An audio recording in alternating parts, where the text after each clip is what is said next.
आप आगे बताइए कि मेरे दिमाग में कैसे आया ये बात है 2011 की।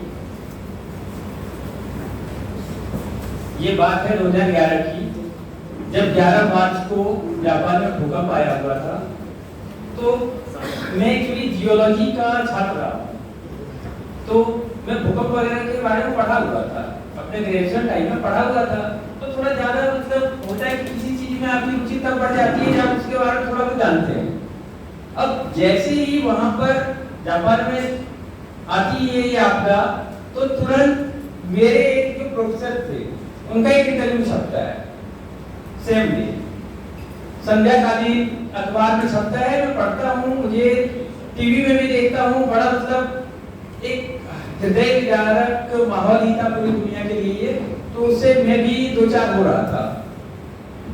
तो जब ये सारी बात हो रही थी, मेरे दिमाग में आने लगा, हालांकि मैं जो बात कर रहा हूँ मेरे दिल की बात कर रहा हूँ, शायद ये सही मंच है भी नहीं कहने के लिए, लेकिन उस टाइम में एक लेखक अपने आप को बहुत बड़ा सोच लेता है।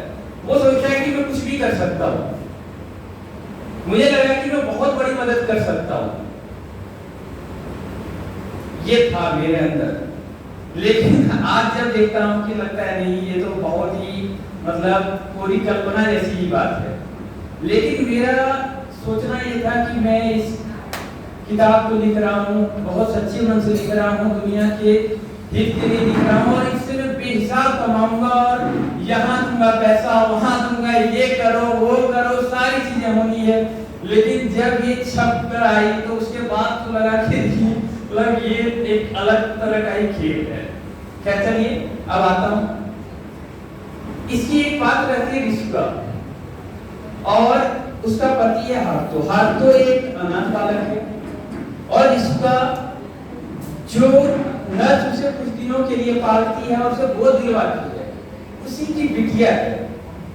दोनों आसपास ही रहते हैं, और फिर संयोग ऐसा हो जाता है कि दोनों एक साथ पलते बढ़ते हैं, दोनों में प्यार बनता है। लेकिन वो ऐसा प्यार है जो दोनों ने एक दूसरे से कभी इजहार किया ही नहीं।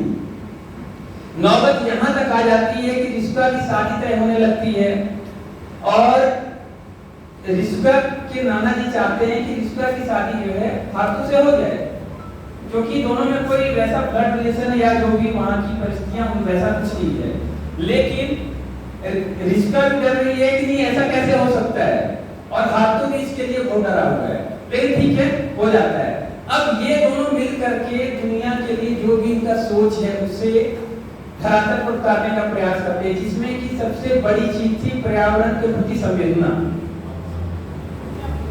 तो पर्यावरण के लिए अपनी संवेदना व्यक्त करते हैं, साथ में वो व्यक्त करने का माध्यम ऐसा है कि वो ग्राउंड लेवल पर उतार रहे हैं उसे। साथ ही मैं कुछ और भी अंशों को, मैं यहाँ पर एक चीज को खास ढंग से रखा हूँ कि आपका जैसी भी हो, पूरी दुनिया के लिए, पूरे मानव समाज के लिए होता है, और सारे लोग मिलकर के, जैसे छोटे देश उभर नहीं पाते जल्दी से, तो अगर बड़े देश उन्हें उभरने में सहायता करें तो ये बहुत अच्छी बात होगी। ऐसे प्लेटफॉर्म तैयार करें, किए जाए जहां से हम बीमारियों से, महामारियों से, या फिर किसी भी प्रकार की आपदाओं से बहुत अच्छे से लड़ सकें। और एक बात, जैसे न्यूक्लियर टाइप की जो मतलब आपदाएं आती हैं, जो कि वहां पर हुआ था सुनामी के बाद वहां होता है, तो वो बहुत ज्यादा डैमेज करता है। तो उससे भी बचने के भी उपाय बताए गए हैं, और गुजारिश की गई है कि हम इन चीजों से उभरते हुए आगे बढ़े। मतलब जरूरी नहीं है कि हम न्यूक्लियर रिएक्टर बनाए ही, या फिर जो हम बम वगैरह, न्यूक्लियर बम वगैरह हैं, तो इनका न्यूक्लियर बम वगैरह सारे देश बनाकर बैठे हुए एक दूसरे से लड़ाई को तैयार है। यूक्रेन रशिया का युद्ध चल ही रहा है, इजराइल और हमास का युद्ध चल रहा है। तो मतलब ऐसी चीजें, युद्ध भी तो एक आपदा है जो कि हमारी लाइफ भी आपदा है। तो हम अगर सही ढंग से चाहें तो